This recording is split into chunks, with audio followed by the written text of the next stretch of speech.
يا صباح الفل، يا صباح الورد، يا صباح الياسمين. ازيكم يا حلوين؟ عاملين ايه؟ يا رب تكونوا بخير. من العيد ما نزلناش وصفات جديدة. يلا بينا نعمل وصفات جديدة مع بعض ونشوف الدنيا فيها ايه. عملنا دبابيس فراخ بالبطاطس حلوة قوي قوي قوي، مختلفة تماما. عندنا دبابيس فراخ غسلتها كويس جدا وعملت فيها فتحات كده زي ما انتوا شايفين، وصفتها كويس جدا من المية. يلا بينا نعمل التتبيلة بتاعتنا. عبارة عن معلقة من الصلصة، كوباية من الزبادي، نص ليمونه، عصير نص ليمونه. وطبعا في كل تتبيلات الفراخ بقول كده. البهارات بتاعتي هتبقى نص معلقه من كل حاجه. نص معلقه توم باودر، بصل باودر، كاري، كزبره، بابريكا، فلفل اسود، معلقه صغيره مليانه من الملح. هنضيف عليهم معلقتين كبار من الزيت، وندي تقليبه تقليبه تقليبه لحد ما يتجانسوا مع بعض ويبقى بالشكل اللي انتوا شايفينه ده. بنبتدي ننزل بقى بالدبابيس بتاعتنا ونتبلها.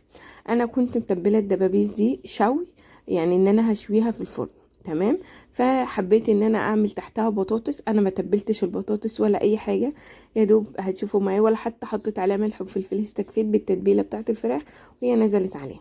تمام. انا كنت مفرزه الدبابيس دي معاكم قبل رمضان، فما عملناهاش في رمضان، في تحضيرات رمضان ما عملتهاش.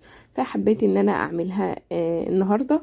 طلعتها فكت، وبعدين قطعت 3 بطاطسات شرايح، وحطيتها في طاجن ودخلتها الفرن. اهو زي ما انتم شايفين معايا البطاطس متقطعه شرايح كده، مش تخينه قوي ومش رفيعه.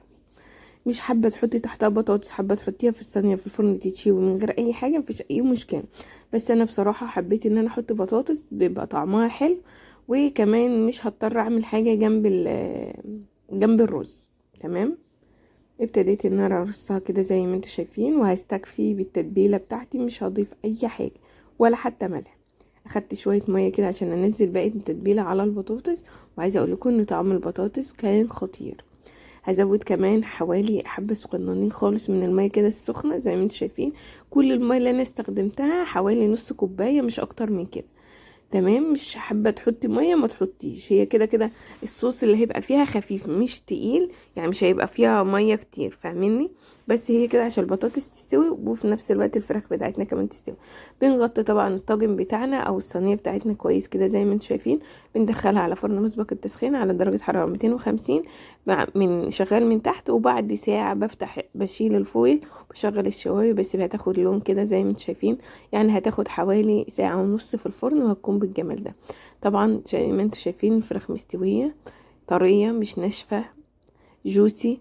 البطاطس بتاعتنا مستوية كويس قوي، طعمها حلو جدا جدا.